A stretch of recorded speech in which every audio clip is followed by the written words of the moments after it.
Now the next topic from NCERT book is the pistil megasporangium, जिसे ovule भी कहते हैं या फिर embryo sac. These all are the female parts of the flower. तो देखिए, सबसे पहले बात करते हैं पिस्टल क्या है. पिस्टल को कार्पल भी कहते हैं, पिस्टल को गाइनोशियम भी कहते हैं. Pistil includes 3 parts, stigma, style, ovary. Stigma style ovary को ही पिस्टल कहते हैं. The gynoecium represents the female reproductive part of the flower. The gynoecium may consist of a single pistil. अगर फ्लावर के सेंटर में एक ही पिस्टल है, सिंगल ही पिस्टल है, मतलब सिंगल एक ही स्टिग्मा स्टाइल ओवरी है, that kind of carpel will be known as monocarpellary. अभी मैंने आपको बताया था कि पिस्टल को ही कार्पल कहते हैं, तो आप यहाँ मेंशन कर सकते हैं कि pistil is only known as carpel. अगर एक ही कार्पल है तो मोनोकार्पल ही होगा. और may have one more than one pistil, एक से ज़्यादा पिस्टल है तो उसे हम मल्टी कार्पलरी बोलेंगे. When there are more than one pistil may be fuse together. एक पिस्टल से ज़्यादा पिस्टल हैं और वो फ्यूज्ड कंडीशन में आपस में, I mean they are like that, आपस में फ्यूज्ड है, that condition will be known as syncarpous. Because syn मतलब होता है fusion, carpous the word is from carpel. और मे बी फ्री, अगर वो कार्पल्स हैं, बहुत सारे हैं बट फ्री हैं, फ्यूज्ड नहीं है, चिपके हुए नहीं हैं, that condition will be known as apocarpous. Because apo मतलब होता है फ्री, कार्पस मतलब carpel. Each pistil has 3 parts होते हैं पिस्टल में, stigma, style, ovary. The stigma serves as a landing platform for pollen grain. Stigma वो part होता है पिस्टल का जहाँ पे पोलन ग्रेन लैंड करता है. The style is the elongated slender part beneath the stigma. तो स्टिग्मा के नीचे जो लंबा सा पार्ट होता है फिलामेंटस, वो हमारा स्टाइल होता है. The basal bulged part of the pistil, तो सबसे नीचे वाला पार्ट जो होता है हमारा, जो बल्ज्ड होता है, दिस वे मैं आपको डायग्राम में भी दिखा सकती हूँ ऐसे. ये स्टाइल हो गया और यहाँ स्टिग्मा हो गया. ये जो बेसल बल्ज्ड पार्ट है पूरा swollen, that part is known as ovary. Inside the ovary, ovary के अंदर ओवेरियन कैविटी होती है, लॉक्यूल्स होते हैं जिसके अंदर हमारे ओव्यूल्स पाए जाते हैं. अब सबसे इंपॉर्टेंट नेक्स्ट पार्ट हमारा स्टार्ट हो रहा है placenta. The placenta is located inside the ovarian cavity. इस ओवेरियन कैविटी के अंदर प्लेसेंटा होती है. Recall the definition and type of placentation that you have studied in class 11. Class 11 में आपने बहुत सारे टाइप की प्लेसेंटेशन पढ़ी थी, मार्जिनल, एक्साइल, पेरेटल. तो देखिए यही प्लेसेंटेशन होती है हमारे, the arrangement of ovules in the ovary. Ovule के अंदर किस तरीके से ओव्यूल्स लगे हैं उसको, उसी को प्लेसेंटेशन कहते हैं. अब देखिए arising from the placenta, placenta से जो अराइज हो रहा है वो हमारा कौन है, मेगास्पोरेंजियम. अब देखिए ये इंपॉर्टेंट आ गया, हम फीमेल पार्ट की तरफ बढ़ रहे हैं. Commonly called ovules. प्लेसेंटा से जो हमारे अराइज होते हैं मेगास्पोरेंजियम, उन्हीं को हम बोलते हैं ओव्यूल्स. तो ओव्यूल्स को ही मेगास्पोरेंजियम बोलते हैं. The number of ovules in an ovary में बी 1. ओव्यूल एक भी हो सकता है, जैसे कि वीट, पैडी, मैंगो में एक ही बीज देखते हैं आप. और बहुत सारे ओव्यूल्स भी हो सकते हैं, जैसे कि पपाया में बहुत सारे बीज निकलते हैं, वाटरमेलन में भी होता है, ऑर्चिड्स में भी यही होता है. तो ये बहुत सारे एग्जाम्पल्स आप यहाँ लिख सकते हैं. अब हम पढ़ेंगे द मेगास्पोरेंजियम मीन्स ओव्यूल के बारे में कम्प्लीटली, उसका structure. The ovule is a structure attached to, ovule is a small structure attached to the placenta by means of a stalk called funicle. सबसे पहले कि ओव्यूल जो है हमारा, वो हमारा अटैच्ड रहता है प्लेसेंटा के साथ बाय मीन्स ऑफ अ स्टॉल्क. एक स्टॉल्क होता है छोटा सा ऐसे, जैसे एक फिलामेंट समझ लीजिए, वो जो है वो ओव्यूल को अटैच करके रखता है प्लेसेंटा के साथ, उसे हम बोलते हैं funicle. The body of the ovule fuses with the funicle in the region called hilum. Hilum वो रीजन है जहाँ पे ओव्यूल और फ्यूनिकल की बॉडी फ्यूज हो रही है. आप ये डायग्राम देखिए एक बार, ये देखिए, दिस वन इज़ अ हीलम. ये हीलम है, ये फ्यूनिकल है और ये हमारा पूरा ओव्यूल की बॉडी है. ओके, अब देखिए, this hilum represents the junction between the ovule and funicle. तो हीलम क्या हो गया, हीलम जंक्शन हो गया. ये देखिए हीलम यहाँ हो गया बीच में, ये फ्यूनिकल हो गया, ये ओव्यूल की बॉडी हो गई. Each ovule has 1 or 2 protective envelopes called integuments. Her ovule के पास 1 या 2 प्रोटेक्टिव लेयर्स होती हैं जिन्हें हम बोलते हैं इंटीग्यूमेंट्स. इंटीग्यूमेंट जो होती है वो पूरे ओव्यूल को इंसर्कल करके रखती हैं सिर्फ, except at the tip where a small opening called micropylar end is present. सिर्फ उस जगह को कवर नहीं करती जहाँ पे एक छोटा सा एंड होता है, जैसे हम बोलते हैं माइक्रोपाइल. जैसे देखिए यहाँ पे इस रीजन में कोई भी इंटीग्यूमेंट लेयर प्रेजेंट नहीं है इस रीजन में, क्योंकि ये है माइक्रोपाइलर एंड और micropyle. Opposite the micropyle end is the chalazal end representing the basal part of the ovary. Ovule के जस्ट अपोजिट हमारा जो दूसरा एंड है वो चलाजल एंड होता है. Enclose within the integument in the mass of cell called nucellus. अब integuments की जो कवरिंग होती है उसके अंदर कौन से ऐसे स्पेशल सेल हैं जिनको वो कवरिंग प्रोवाइड कर रहे हैं, वो न्यूसिलस है। एग्जाम के लिए बहुत इंपॉर्टेंट है, नीट एग्जाम के लिए बहुत इंपॉर्टेंट है ये term. Cell of the nucellus have abundant food reserve material. Nucellus cell के पास बहुत ज़्यादा फूड मटीरियल होता है। Located in the nucellus is the embryo sac. Nucellus के अंदर एम्ब्रियो सैक होता है जिसे हम फीमेल गैमीटोफाइट कहते हैं। और ovule generally has a single embryo sac from a megaspore. ऐसा ओव्यूल जो कि एक ही मेगास्पोर से बना, उसके पास एक ही सिंगल एम्ब्रियो सैक प्रेजेंट होगा। अब मैं आपको थोड़ा सा डायग्राम में दिखाऊंगी, देखिए। तो ये एक इन्होंने एग्जाम्पल दे रखा है एनाट्रोपस ओव्यूल का। तो इसमें देखिए ये वाला चलाजल पोल है, चलाजल के just opposite you can say micropylar and है या माइक्रोपाइलर पोल है। ये हमारा है फ्यूनिकल। तो फ्यूनिकल वो छोटा सा स्टॉल क्या है जिससे कि ओव्यूल जो है वो प्लेसेंटा से अटैच्ड है ओवरी के अंदर। क्लियर? फ्यूनिकल वो छोटा सा स्टॉल क्या है जिससे ओव्यूल प्लेसेंटा वाले सेल से अटैच्ड है इन एन ओवरी। ओके, अब देखिए ये इंट्यूगमेंट्स लेयर होगी, आउटर इंट्यूगमेंट होगी, इंटर इंट्यूगमेंट होगी। इंट्यूगमेंट्स के अंदर जो लेयर ऑफ सेल्स है वो न्यूसिलस है जो कि field of reserve food material है, नरिशमेंट करेगी। और सबसे अंदर देखिए एम्ब्रियो सैक है। अब इस एम्ब्रियो सैक के अंदर ही हमारे डिफरेंट काइंड्स ऑफ सेल्स होंगे जो कि फर्टिलाइजेशन की प्रोसेस में हेल्प करेंगे। Now come to the next topic is megasporogenesis. Megasporogenesis क्या है? The process of formation of megaspores from the megaspore mother cell. ऐसी प्रोसेस जहाँ पे मेगास्पोर्स बनेंगे एमएमसी से, मतलब मेगास्पोर मदर सेल से जब हमारे मेगास्पोर्स बनेंगे उस प्रोसेस को बोलेंगे मेगास्पोरोजेनेसिस।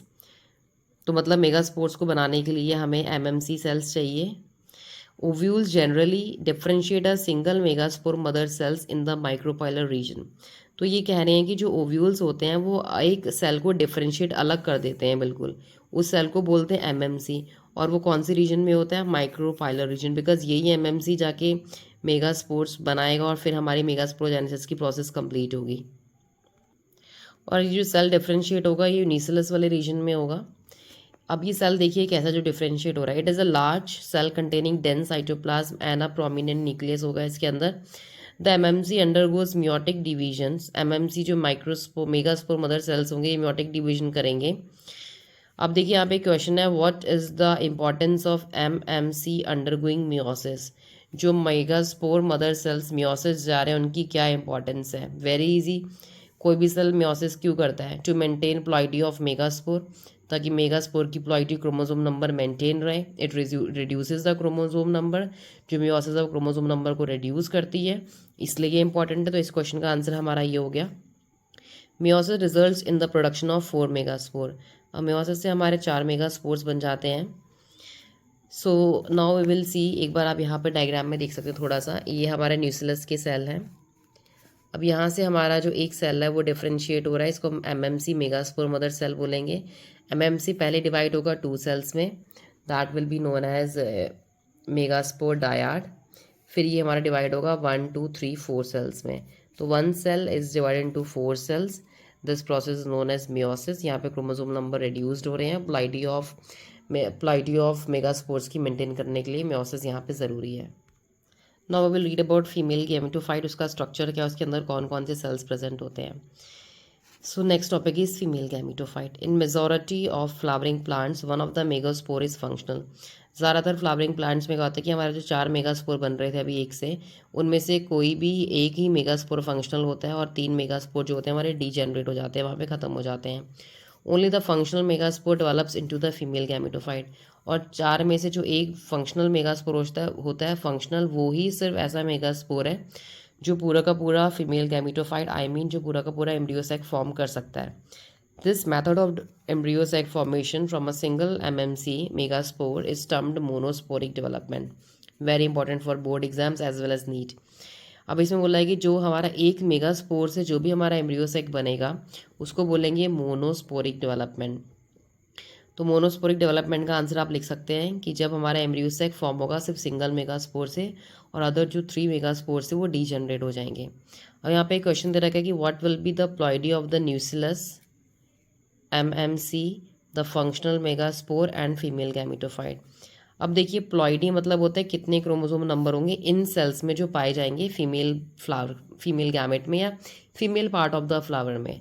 डोंट गेट कंफ्यूज, मैं बिल्कुल सिंपल लैंग्वेज में एक्सप्लेन कर रही हूँ। तो देखिए जो न्यूक्लियस है पहले ये डिप्लॉइड है, इसके पास 2n नंबर ऑफ क्रोमोसोम है। जो MMC है इसके पास भी 2n नंबर ऑफ क्रोमोसोम है। जो हमारे मेगास्पोर्स बन रहे हैं ये हमारे n है, हैप्लॉइड है, और फीमेल गैमेटोफाइट भी हमारा हैप्लॉइड है। ओके, तो इसका आंसर हमारा ये हो गया।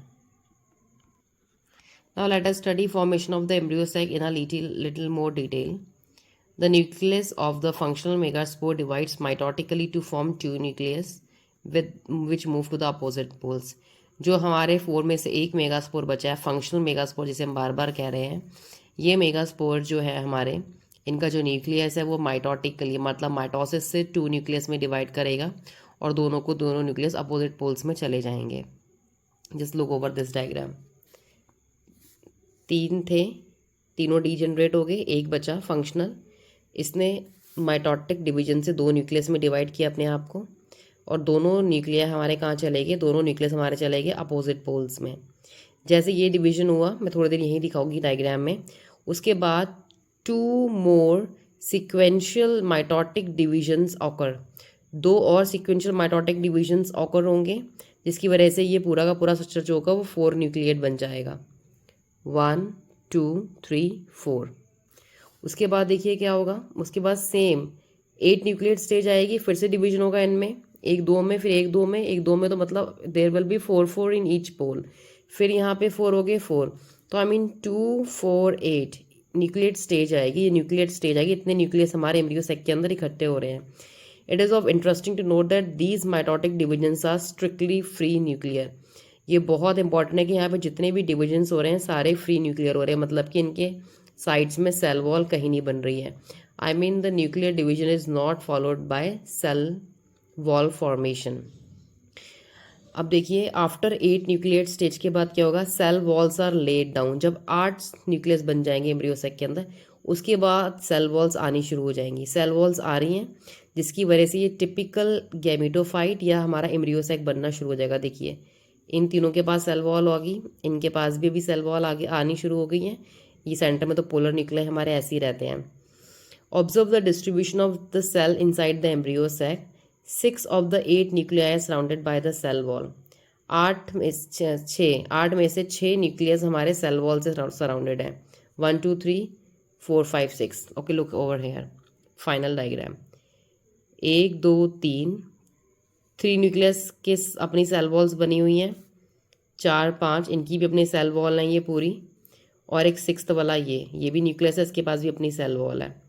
ओके, इनके पास अपनी सेल वॉल्स हैं, और ये दोनों के पास कोई सेल वॉल नहीं है, ये सेंट्रल सेल में पड़े हैं। द रिमेनिंग 2 न्यूक्लियाई जिसको हम पोलर न्यूक्लियाई बोलते हैं, ये सिचुएटेड रहते हैं हमारे बिलो द एग एपरेटस। जो एग एपरेटस है ये वाला, इसके जस्ट नीचे की तरफ कह सकते हैं हम, हमारे पास पोलर न्यूक्लियाई होते हैं जो कि हमारे सेंट्रल सेल में होते हैं। ओके, तो ये आपका डिस्क्रिप्शन हो गया। Now come here, there is a characteristic distribution of the cells within the embryo sac। 3 cells are grouped at together the micropylar end and constitute egg apparatus। 3 cell हमारे जो होते हैं वो हमारे माइक्रोपाइलर एंड की तरफ होते हैं, जिसे हम बोलते हैं एग एपरेटस। जैसे कि देखिए ये एक सेल, ये मतलब ये पूरा एक सेल है, दूसरा सेल है और एक 3, ये तीनों सेल मिलकर हमारा बनाते हैं egg apparatus. I mean synergids plus egg cell is equal to egg apparatus. Egg apparatus जो होता है वो खुद भी जो कम्प्लीटली सिनर्जिड्स और 1 एग सेल का बना होता है। सिनर्जिड्स के पास स्पेशल सेलुलर थिकनिंग है एट द माइक्रोपाइलर टिप, जिसको हम बोलते हैं फिलीफॉर्म एपरेटस। ये सेलुलर थिकनिंग्स हैं जो कि बहुत इंपॉर्टेंट रोल प्ले करती हैं पोलन ट्यूब को जो है वो अंदर आने के लिए। पोलन ट्यूब को अंदर आने के लिए जो रोल है सबसे ज़्यादा इंपॉर्टेंट वो होता है फिलीफॉर्म एपरेटस का। 3 cells are at the chalazal and.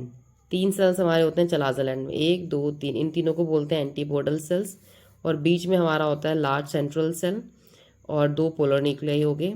तो thus we can say the typical angiosperm embryo sac at maturity consist of 8 nucleate 7 sailed.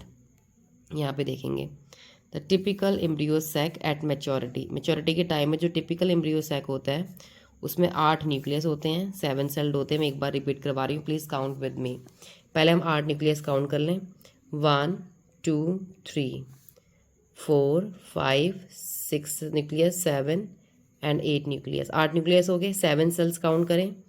एक ये पूरा सेल है, न्यूक्लियस का सेल वॉल बनी, दूसरा सेल है, तीसरा सेल है, ओके, चौथा सेल है, पांचवा सेल है, सिक्स्थ सेल ये है, सेवेंथ सेल ये बड़ा वाला, इसे हम बोलते हैं सेंट्रल सेल।